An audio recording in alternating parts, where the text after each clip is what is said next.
Issue sa Kaliwadang Project. Dapat paghimasukan na ng Malacanang ayon sa consumer group na UFCC.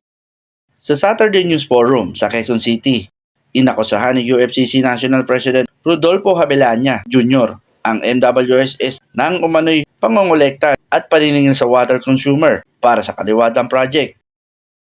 Aabot na anya ng 4 na bilyong piso ang nagastos sa proyekto at nasa 1.9% pa lamang ang progress rate nito. Ang tumatakbo po na gastos dito ay nasa 4 billion na. Papunta na ng 5 billion pero wala pa yung project.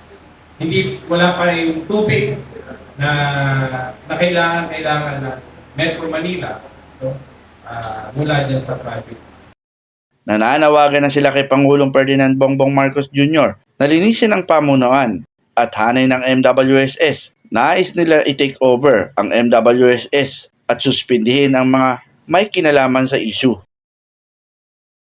Para po dito sa Kaliwadang, ang ating panawagan sa Pangulo ay take charge siya dito sa project na ito, complete audit, kasama siyempre yung COA. Pangalawa, tanggalin yung mga opisyales na may kagagawan pasimuno ng particular na proyekto na ito. At kasuhan mismo ng pamahalaan dahil kung water consumers na naman ang magkakaso, ay gastos na naman ng water consumers yun. Sana ang gobyerno mag-take cadence doon sa ano. At immediately, suspend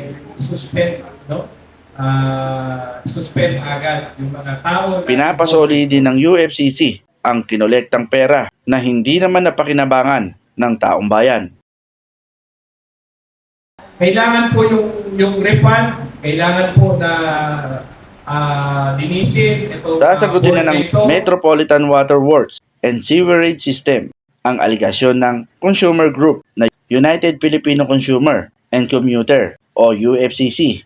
Ayon kay MWSS Department Manager Engineer Patrick Dizon, maglalabas sila ng official statement sa kanilang website at social media page hinggil sa usapin. Ako, si Alfredo Patriarca, nagbabalita. Magandang regalo para ngumiti naman tayo mga water consumers. Kahit sa issue lang na ito na